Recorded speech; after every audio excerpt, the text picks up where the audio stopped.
Hay algo que los creyentes tenemos que terminar de una vez por todas de ver con claridad, y es que durante todo su ministerio Jesús siempre puso más énfasis en hablar del reino que de la iglesia. Aún si lo entendés en el nivel más elemental o básico, la palabra iglesia solamente aparece poco más de 30 veces en la Escritura, mientras que la palabra reino aparece más de 300 veces. Entonces, aún en el nivel más bajo, el énfasis sigue siendo el reino y no la iglesia. Ahora, lo que ha ocurrido a través de los años es que hemos sido entrenados en convertirnos en gente competente dentro de un mundo eclesiástico. Y nunca hemos sido entrenados en entender lo que es el reino. Entonces, claro, lo que nos resta son cristianos que asisten a la iglesia de manera excelente, pero humanos deficientes. Solo existen con fuerza en el contexto de una iglesia, pero si nos vamos a la calle, donde la realidad de la vida se manifiesta, entonces son débiles y deficientes. Jesús no trajo la intención de que vos existieras dentro del contenido de una iglesia solamente. Dice, a ti se te ha dado el conocer los misterios del reino. O sea, se te ha dado a ti a conocer. El ser ignorante a los asuntos del reino no es una disposición del siglo XXI. Tenemos que entender las dinámicas, las tecnologías y las operaciones internas del reino. Porque allí es donde viene la precisión y la fuerza, y allí es también donde existe. Lo que quiero estudiar en estos siguientes trabajos separados, pero con alguna coherencia y relación entre sí, son 4 realidades muy importantes del reino, que están encerradas mayoritariamente dentro de las parábolas. Y por el hecho del énfasis, vamos a ver una vez más qué es el asunto ese de las parábolas. Yo te voy a dar una definición diferente, quizás, a algunas que anteriormente te pueda haber dado, pero el tema central permanece igual, porque las parábolas son como una especie de archivos guardados en un disco rígido que contienen las realidades del reino. Falta ahora que vos vengas y hagas el clic que te permite ingresar a esos archivos. Es como si él tuviera todo lo vasto del reino y lo tomara y lo comprimiera, ¿qué te digo?, en un solo archivo computarizado. Esto es importante de entenderlo, porque allí te vas a dar cuenta que él siempre dice que el reino de Dios es como, porque las parábolas no tenían de modo alguno la intención de que se entendieran claramente muchas cosas. Eran solamente, eran ventanas para introducirte a otra dimensión. Es como si tuviéramos todas las realidades de lo vasto del reino y te diéramos un simple ejemplo mediante un elemento concreto y simple, pero reducido. Entendé lo siguiente: a las parábolas jamás podríamos abrazarlas enteramente sin tener un equipamiento interno que nos proporcione las claves para abrir esos simbólicos archivos. Durante un tiempo prolongado, recuerdo, yo tuve inconvenientes para abrir archivos del sistema Word que me llegaban, porque esos archivos que me enviaban habían sido grabados en el nuevo sistema operativo, y yo todavía tenía el antiguo. Solamente cuando me compré un equipo nuevo pude entrar a esos archivos guardados y recién pude leer lo que me decían. Bueno, exactamente lo mismo me sucedió antes y después de haber sido abiertos mis ojos espirituales. Lo mismo. Eso es lo que Dios ha hecho con las parábolas: comprimir en un moderno archivo todas las grandezas y maravillas de su reino y dárnoslas para que las decodifiquemos. Entonces el dilema es, la pregunta es: ¿tenés vos el equipamiento esencial llamado Espíritu Santo para decodificar esos mensajes o no? ¿Tenés el equipamiento esencial llamado Espíritu Santo que te permitirá descifrar esos mensajes o no lo tenés? Si lo tenés, cada parábola tiene un tremendo mensaje y una tremenda enseñanza.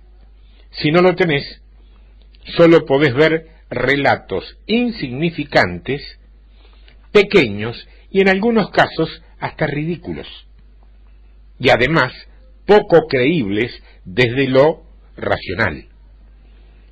Entonces, vos decidís qué equipamiento tenés. Por eso es que Pablo dijo que el hombre natural nunca va a entender las cosas del reino, porque decía Pablo, para el hombre natural las cosas del reino son necedades. Vamos a ver, el hombre natural, por inteligente que sea, no puede entender realidades espirituales, porque no hay un carácter complementario entre sí. Cuando Pablo hablaba del hombre natural que carece de la habilidad para entender principios espirituales, no estaba hablando del mundo no salvo. Porque si lees correctamente las cartas a los Corintios, las dos, vas a ver que él dijo que el hombre natural no entiende las cosas del espíritu. Y el próximo verso te dice, en 1 de Corintios capítulo 3, verso 1, hablándole a la iglesia, le dice: no te puedo hablar a ti como si fueses espiritual, pero sí como si fueses carnal. Entonces vemos que hay creyentes salvos, llenos del Espíritu, que hablan en lenguas, profetizando, pero que todavía son naturales. Y los principios gubernamentales de Dios no encuentran dónde colocarse debida y adecuadamente en ellos. De manera que las parábolas no pueden ser entendidas por medio de la hechura interna natural del hombre. Dice la carta a los Romanos en el capítulo 7 y verso 14, allí Pablo escribe en Romanos 7:14, porque sabemos que la ley es espiritual, mas yo soy carnal, vendido al pecado. yo soy carnal, dice Pablo, vendido al pecado.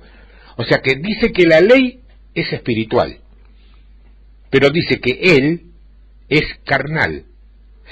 Pablo aquí lo que hace es explicarnos por qué la ley mosaica no fue efectiva o directamente fue ineficaz. La deficiencia de la ley no era en sí misma la razón por la cual la ley mosaica no pudo trabajar.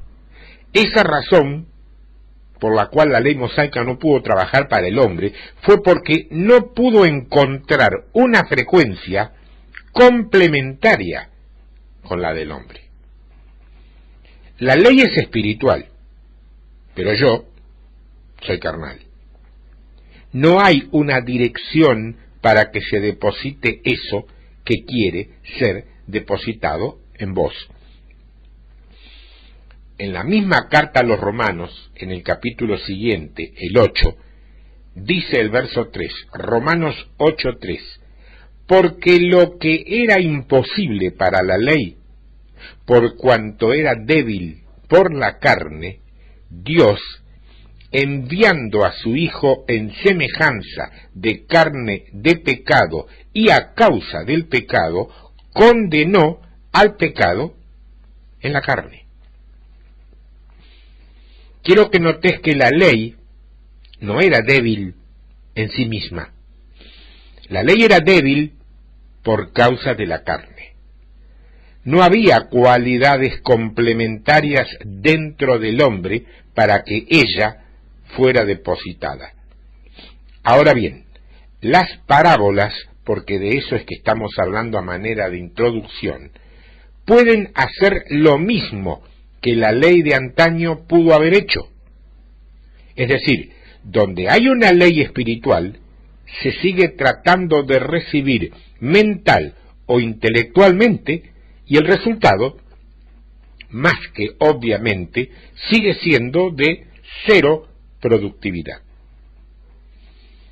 El segundo principio es necesario entender. Es necesario entender. Las parábolas descubren o le descorren el velo a secretos de antaño, misterios de la antigüedad, haciendo que los misterios del reino sean menos difíciles de descubrir.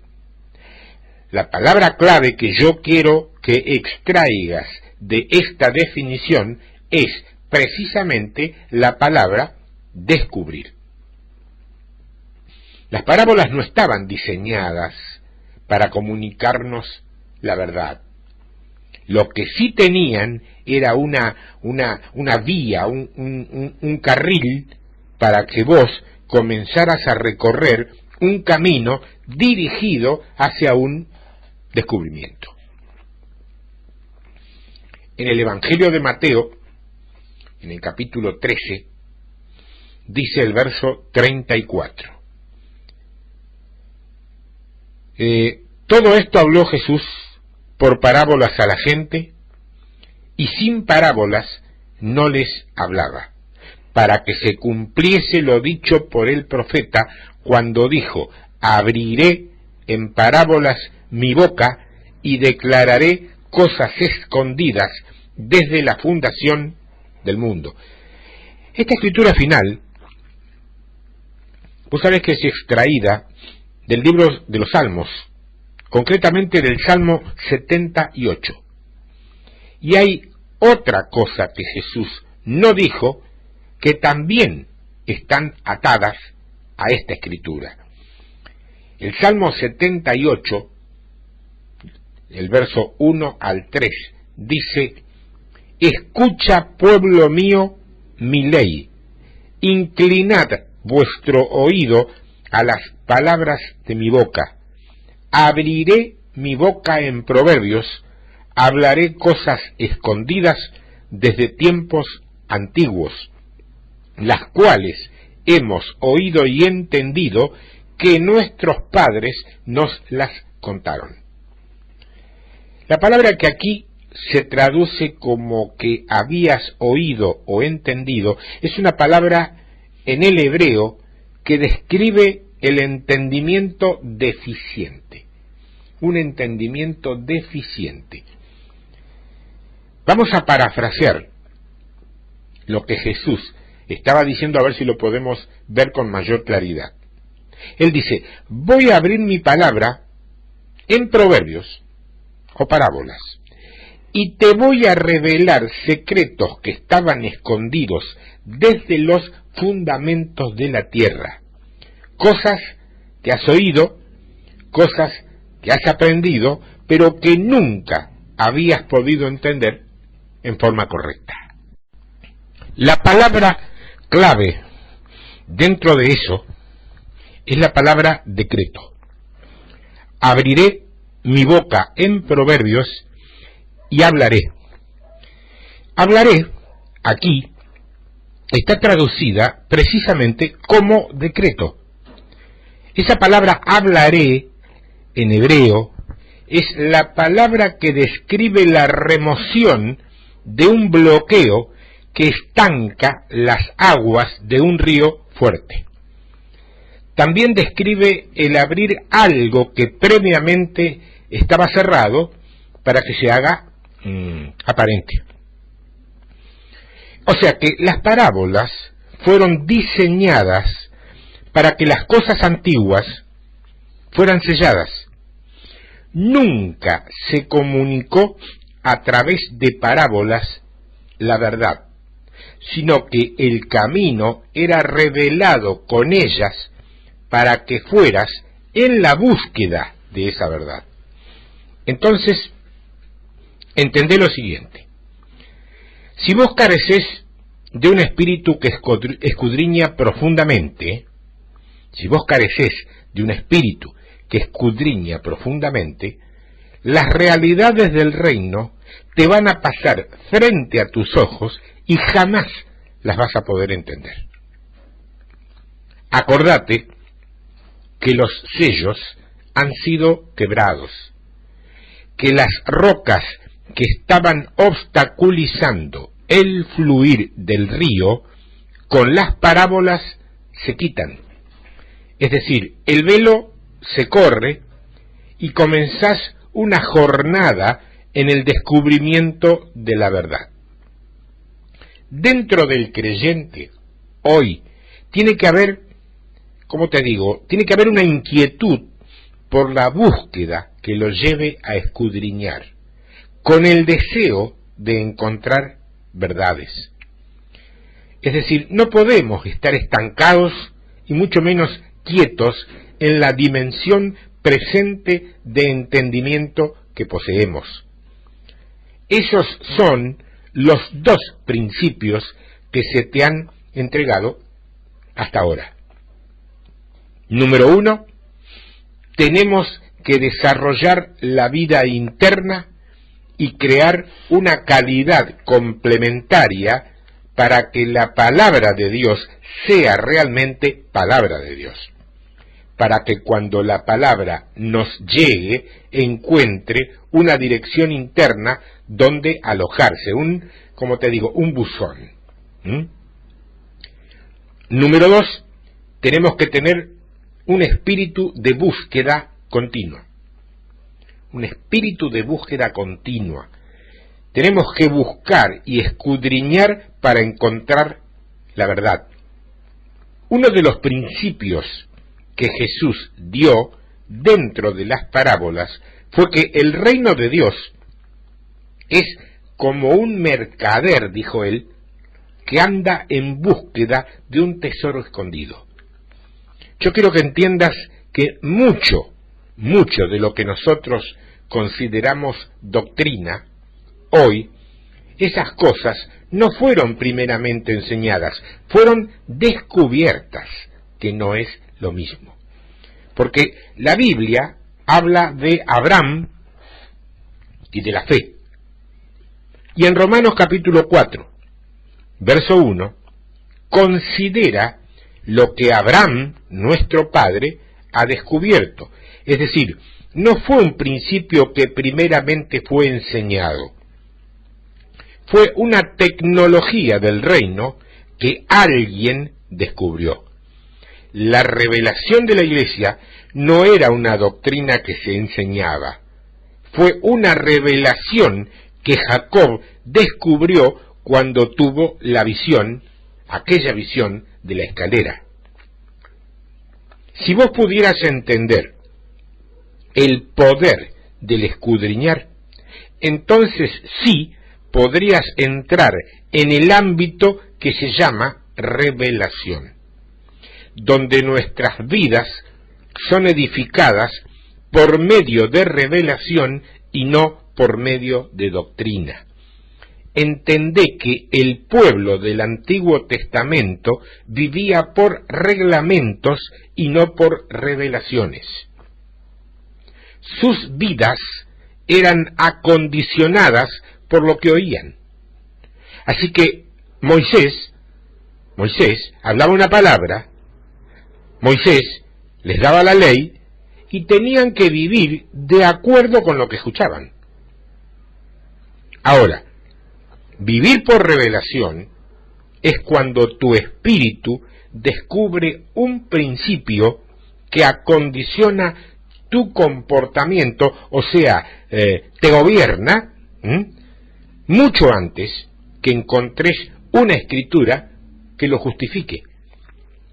Es decir que, si vos no mentís porque yo te he prohibido que mientas, vos no vivís por revelación, vivís por ley, porque no estás mintiendo porque yo te lo prohibí, no porque se te ha revelado que no lo hagas.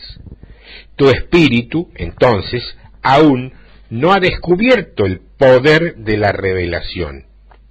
Somos creyentes del Nuevo Testamento, pero aún en la gracia y el Nuevo Testamento, el cristianismo sigue viviendo de acuerdo con los patrones del Antiguo Testamento.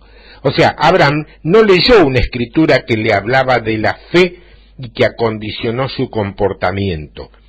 En su espíritu encontró un principio en Dios,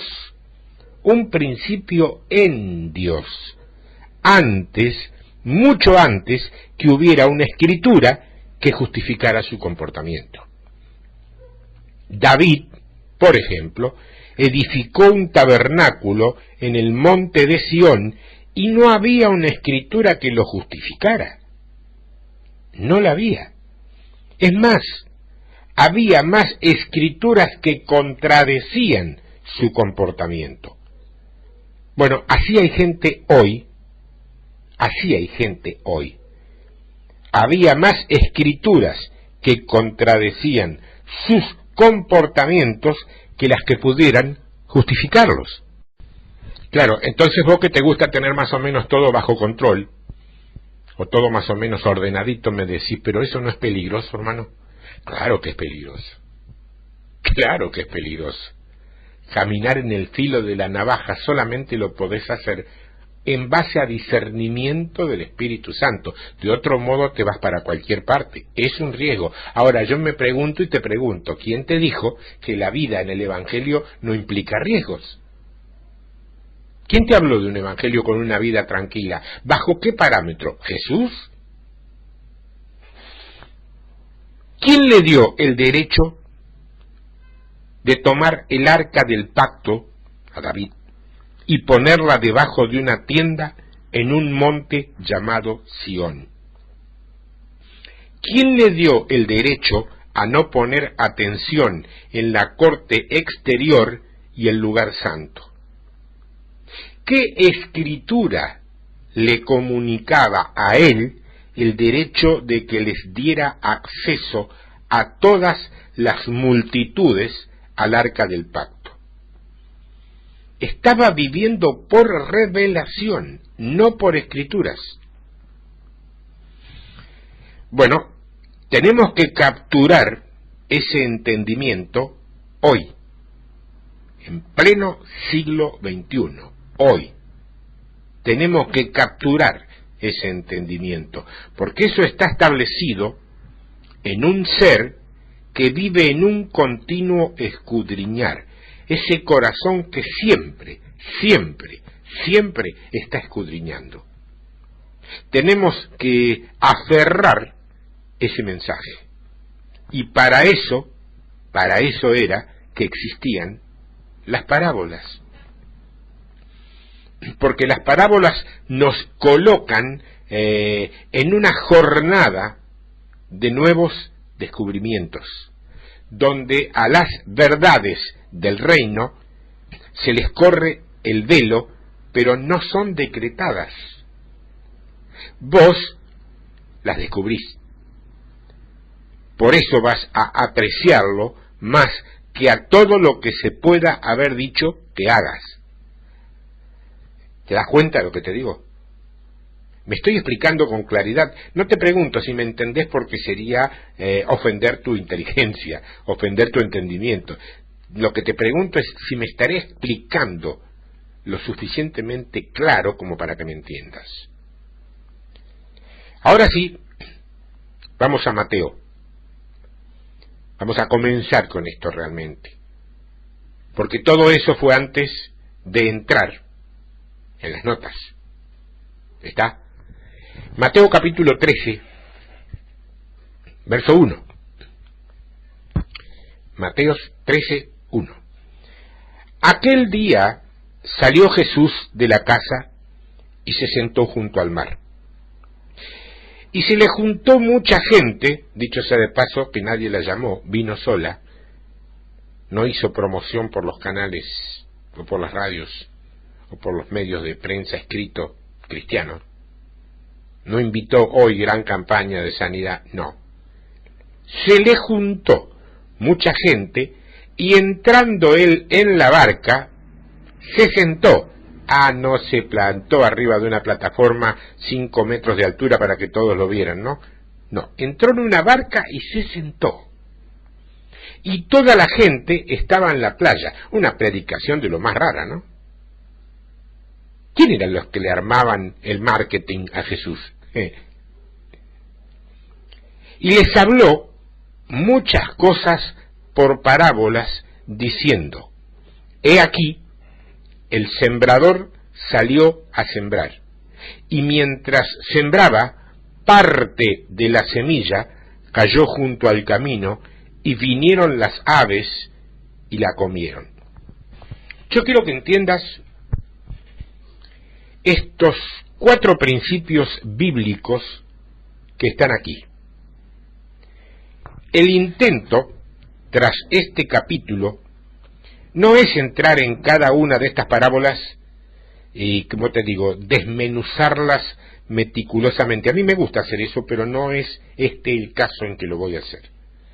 Porque las parábolas lo que hacen es repetirse unas a otras, mostrando casi, te diría, el mismo principio encerrado en ellas. O sea, tiene que haber un cambio de postura espiritual en la iglesia a través de toda la tierra. Si la iglesia permanece donde siempre ha estado, no podríamos jamás llegar a negociar la postura que es necesaria. Para consumar los propósitos de Dios en la tierra, vamos a tener que manejarnos de distinta manera. Tiene que haber un cambio de postura interna en el ser. Interna. Tienen que ocurrir cosas grandes dentro de nuestro ser, porque nuestra doctrina, en muchos casos, tiene que cambiar. Nuestra doctrina, no la antigua, no la real, no la genuina, nuestra doctrina. Nuestra percepción tiene que cambiar. Nuestra forma de oír tiene que cambiar. La palabra de Dios tiene que tomar una nueva luz en nuestro ser. Muchos de nosotros tendremos que cambiar, ¿cómo te diría?, nuestros anteojos espirituales. Ahí está. Nuestros anteojos espirituales. Porque no importa qué tan fuertemente busques descubrir cosas nuevas en la palabra. Siempre arribamos a nuestro previo entendimiento. Las mentalidades tienen que cambiar. La palabra de Dios se tiene que convertir en un nuevo libro para nosotros. Ya no estamos satisfechos con la condición presente de la iglesia. Evidentemente no lo estamos. Y me pregunto yo cuántos de ustedes que me están escuchando hoy, aquí y ahora, se sienten igual. ¿Cuántos? Las cosas tienen que cambiar. Sí, las cosas tienen que cambiar, pero comenzando conmigo. 4 realidades del reino. Número 1, precisión y constancia. Precisión y constancia requieren un oído que escucha. Un oído que escucha. Jesús entregó la primera parábola sobre el sembrador y la simiente, y termina con lo que dice en el verso 9, el que tiene oídos para oír, oiga. Esa expresión que él da, oído para oír, significa algo así como sintonizate a la frecuencia correcta, más o menos algo así. O sea, en otras palabras, comunicó estas cosas y luego de comunicarlas, decía, aquel que esté sintonizado a la frecuencia correcta, escuche. Eso es el que tenga oídos para oír, porque si hablamos de orejas tenían todo, no eran desorejados. Desorejados somos algunos de nosotros hoy. Entonces, entendé esto, mientras vos, ahora, me estás escuchando, o leyendo, porque de pronto, esto sale por escrito, ahora, en este mismo instante, la emisora más importante de radio de tu país, o de tu ciudad, esa que normalmente escuchás cuando querés informarte o entretenerte, o escuchar música, esa emisora, ahora está encendida, y funcionando como todos los días. Yo te pregunto, ¿vos podés oírla ahora? No podés oírla. Y no podés oírla simplemente porque no estás sintonizándola, sino que estás ahora conectado conmigo.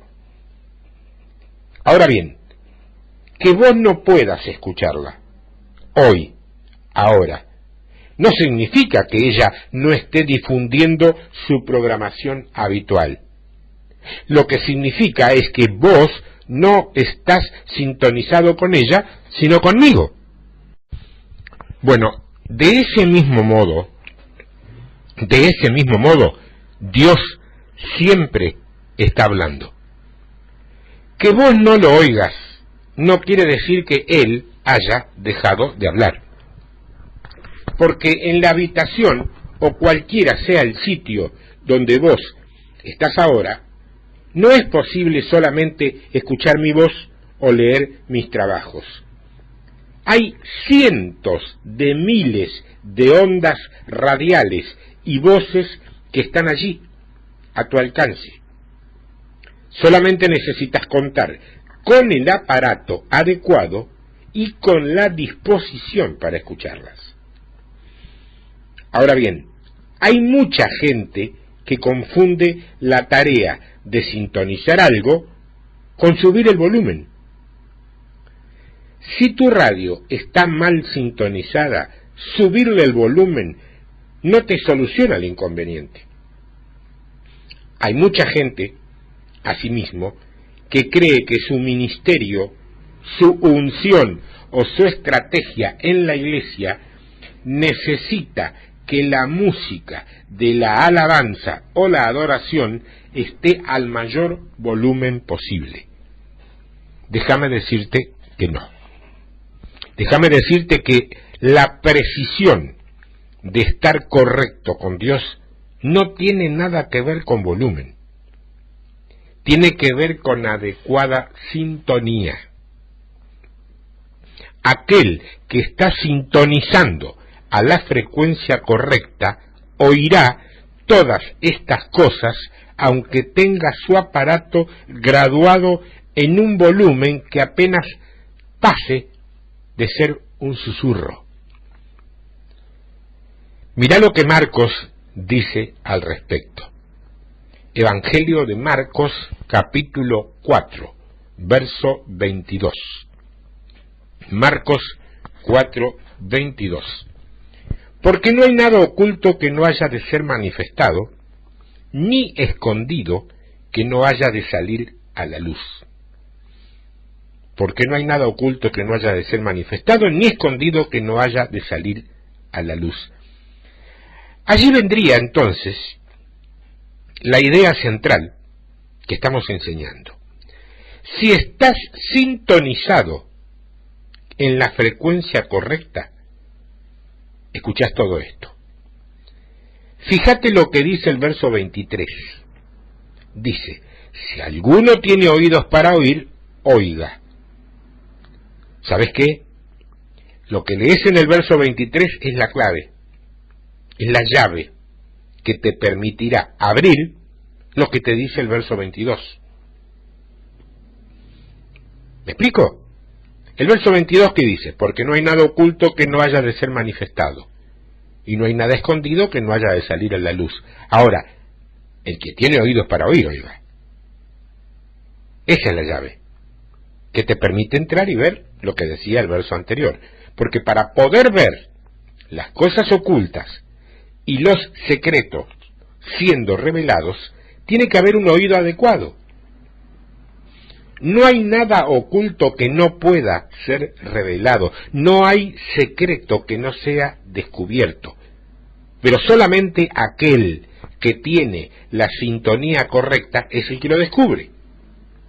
Entonces, tenés que sintonizarte a la frecuencia correcta. Y fíjate ahora cómo concluye esto. Marcos, capítulo 4, verso 24. Les dijo también, mirad lo que oís, porque con la medida con que medís os será medido, y aún se os añadirá a vosotros los que oís. Porque al que tiene oídos para oír, se le dará. ¿Qué se le dará? Mayor claridad para oír. Y al que no tiene oídos para oír, aún lo que tiene se le quitará. ¿Fui claro? Entendé entonces, leyendo esto, que el reino no opera con el mismo sentido de justicia con que supuestamente se opera en la tierra. El reino opera sobre principios divinos, no sobre conceptos humanos respecto a qué cosa es justa y qué cosa no es justa.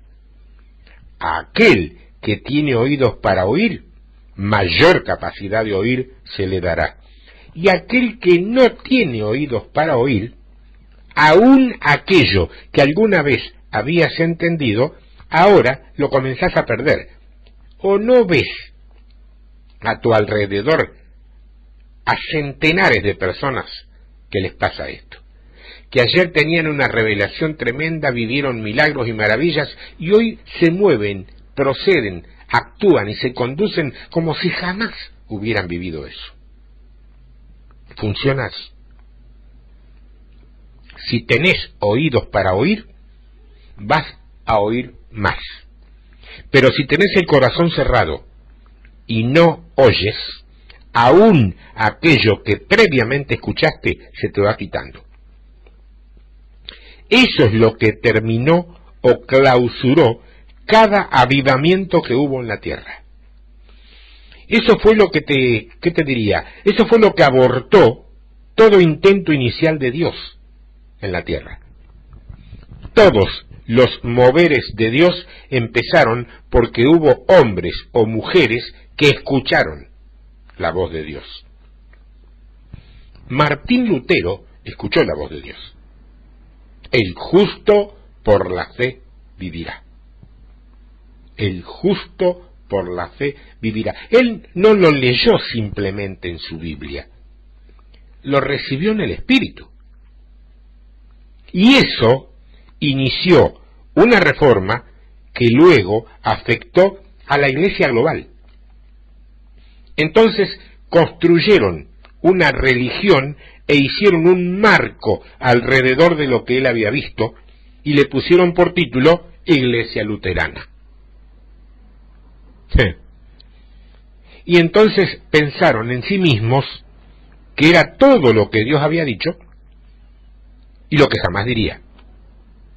Aquel que tiene oídos para oír, oirá más.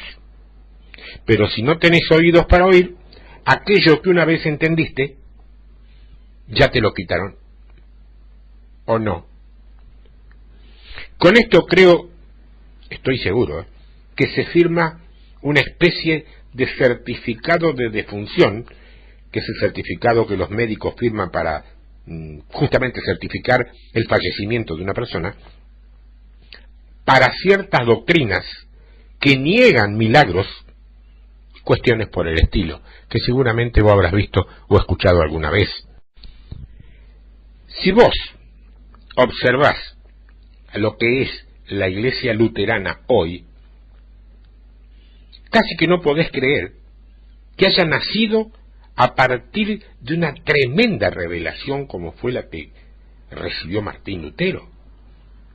¿Por qué? Porque al igual que otras, y no es ofensivo para esa área porque no se diferencia demasiado de otras, pero está convertida en una entidad religiosa que, como muchas otras, carece de vida. Los fundamentos que le otorgaron vida en su comienzo ya no están presentes. Pero ya no están presentes ni siquiera en los líderes, mucho menos en la gente que está sentada en los bancos allí. Pregunto, ¿cuál fue su problema? Simple, ya no querían escuchar más. Ya no querían escuchar más. Y podríamos decir lo mismo de la iglesia de John Wesley. Ubicás a John Wesley. Fundada sobre los principios de la santidad. Y lo que estos hombres predicaron y declararon no fue simplemente un mensaje bonito. Era la voz de Dios la que ellos habían sintonizado. Esto también fue el inicio de una reforma global. Pero también, y una vez más, tomaron lo que escucharon y lo metieron en una caja y fundaron una fe. Le pusieron un nombre y comenzaron a caminar el sendero de la religiosidad. Hoy, ya nada de aquello está vigente. Creo que eso no tenés ninguna duda, ni vos, ni yo, ni ninguno que conozca. También, mirá lo que te voy a decir, comenzó con la Iglesia Católica Apostólica Romana, también con el movimiento pentecostal, y también con la Iglesia Carismática. Ya no tenemos más oídos para oír. Y en el momento en que vos detenés esa audición espiritual, aquella revelación que alguna vez escuchaste comienza a abandonarte. Está escrito, está profetizado. Hay muchísimas congregaciones evangélicas que hoy, a muchos años de un comienzo ungido por tremenda revelación, se asemejan grandemente a las iglesias idólatras que ellos mismos critican. Están inhibidos, sobrecogidos y cautivados por jerarquías que son falsas delante de Dios y sobreedificados en doctrinas plenas en recursos idólatras. Aunque no tengan, ojo, aunque no tengan estatuas ni estampitas, no es necesario. Todos están migrando hacia el Israel natural y nos llamamos a nosotros mismos evangelio completo. Lo que habíamos escuchado ya no es vigente en nosotros. Cuando yo digo oíd, no estoy hablando en lo físico. ¿Se entiende? Porque en espíritu, toda actividad es multidimensional. En esta vida vivimos por nuestros sentidos naturales, pero en el mundo del espíritu, vista es igual a sonido. En el espíritu, el sentir algo es equivalente a escuchar algo. Y si no tenés esos oídos prestos para oír, pues sencillamente no escuchas nada, no oís nada. ¿Y qué hace el hombre cuando no oye nada? El hombre cualquiera no se preocupa, pero el líder espiritual, el líder eclesiástico, ¿qué hace? Inventa carnalmente. En el espíritu, la Biblia dice, probad y ved que Dios es bueno. Dice eso, ¿no? Probad y ved que Dios es bueno. Bueno, eso es multidimensional. En el mundo del espíritu no se escucha en una sola dimensión. Es multidimensional. Entonces, absolutamente importante que la Iglesia no descienda o no caiga a los niveles más bajos de la fe, donde nuestra doctrina y nuestras acciones sean consistentes con el mover religioso idólatra de la Iglesia o que sea consistente con cualquier religión falsa en la tierra. Y que no entremos en pactos o alianzas que van en contra de los propósitos de Dios, aunque en lo social suenen muy bonito y muy bien intencionado. No es solo hacer lo correcto, es también hacerlo de la manera correcta. Tenemos que continuar oyendo. Al que tiene oídos, se le dará más oído. Al que no tiene oído, lo que alguna vez tuvo, se le secará. Pregunto, ¿estás viendo algo de eso en tu tierra? Pregunto más, no estás formando parte de eso, ¿verdad? Dios quiera que no.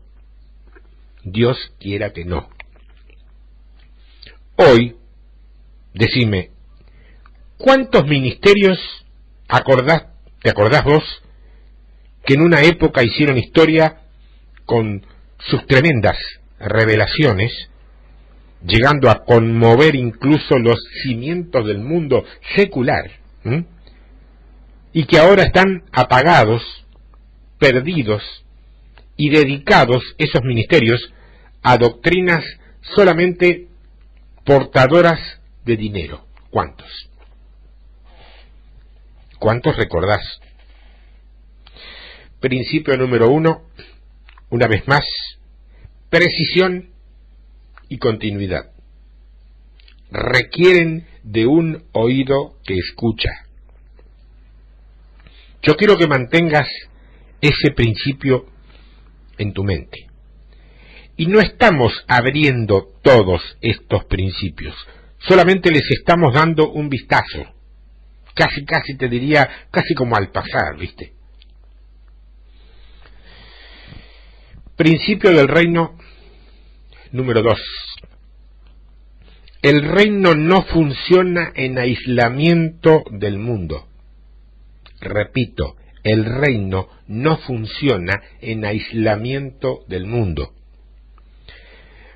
En el capítulo 13 del Evangelio de Mateo, capítulo 13, verso 47. Mateo 13, 47. Asimismo, el reino de los cielos es semejante a una red que, echada en el mar, recoge toda clase de peces, y una vez llena la sacan a la orilla, y sentados recogen lo bueno en cestas y lo malo echan fuera. Fíjate lo que te está diciendo aquí. Te dice que el reino es una red que se echa a la mar. Y mira el verso 33. Verso 33. Otra parábola les dijo: el reino de los cielos es semejante a la levadura que tomó una mujer y escondió en 3 medidas de harina hasta que todo fue leudado. O sea que el cielo, a ver esto, el cielo o lo divino, como la levadura, que está echada en 3 medidas de harina. El cielo, lo divino, como la levadura, está echada en 3 medidas de harina. Mira el verso 24. 24. Les refirió otra parábola diciendo: el reino de los cielos es semejante a un hombre que sembró buena semilla en su campo. ¿Leíste bien? Dice que sembró semilla en su campo. Está claro, ¿no? Ahora mira el verso 31. Otra parábola les refirió diciendo: el reino de los cielos es semejante al grano de mostaza que un hombre tomó y sembró en su campo. Mira el verso 38. El verso 38 dice: el campo es el mundo. La buena semilla son los hijos del reino. Y la cizaña son los hijos del malo. O sea, el reino de Dios es como una simiente, es sembrada en el campo. Las simientes son los hijos del reino. Y observa, los hijos del reino no están aislados y escondidos entre esas 4 paredes llamadas iglesias, sino que tomó la simiente de los hijos del reino y la puso en el mundo. O sea, las actividades de alto voltaje del reino no se llevan a cabo ni se experimentan dentro de las 4 paredes de una iglesia, sino que operan y trabajan en su mejor expresión en medio de tu vida cotidiana en la sociedad secular. Esto trastorna y trastoca todo lo que se nos ha enseñado durante años. Mal.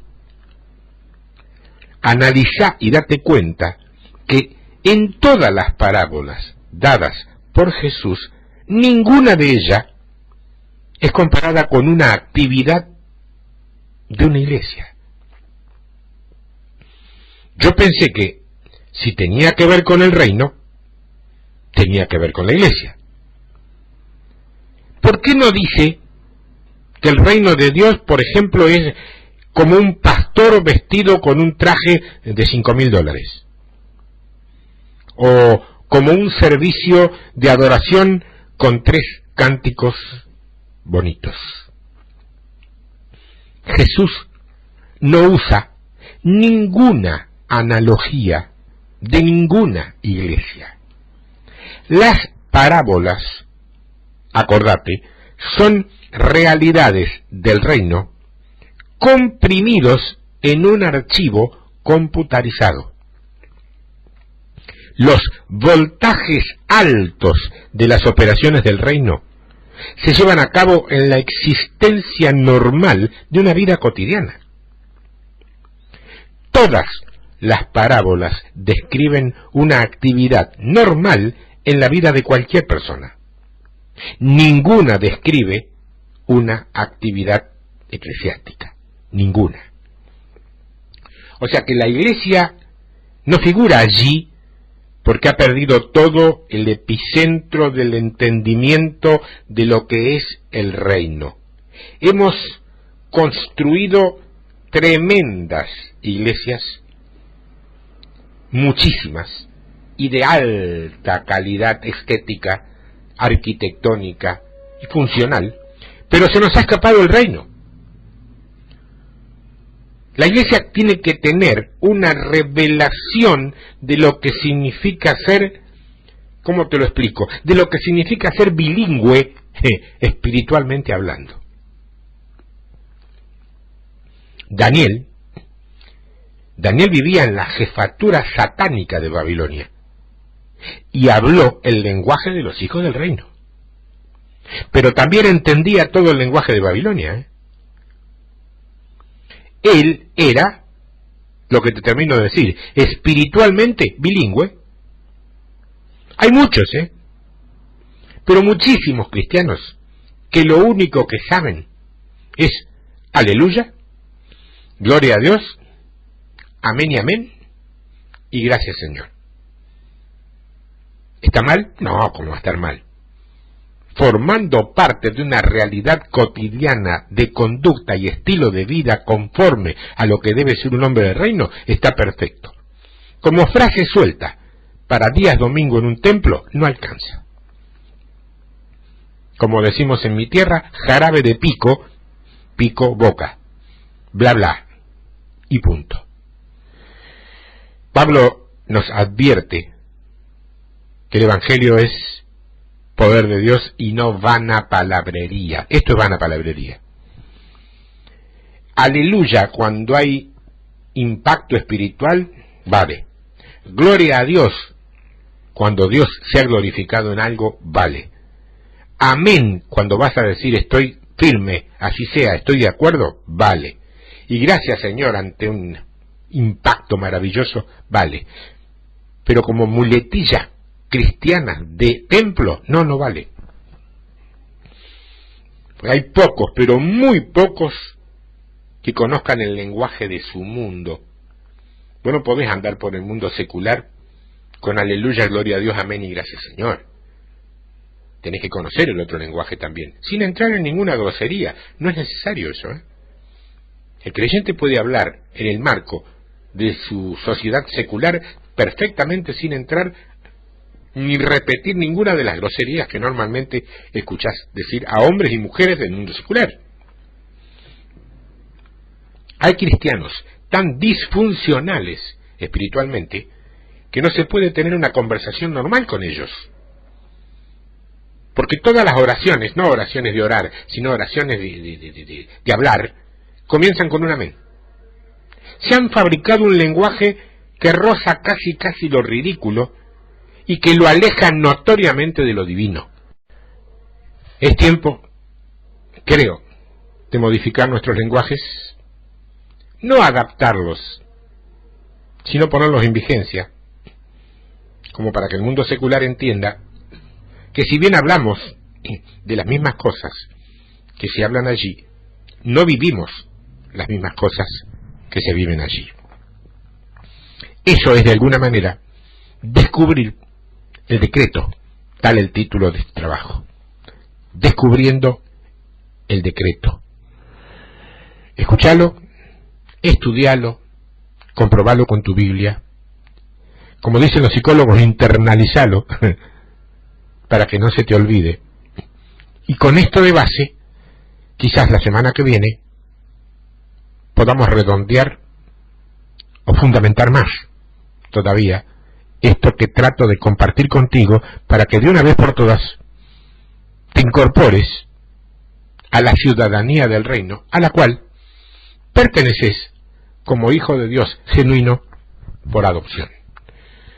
Dios te bendiga, espero que te ilustre y te madure con esto, y cualquier cosa ya lo sabes, me podés escribir a tiempodevictoria@hotmail.com o tiempodevictoria@yahoo.com.ar.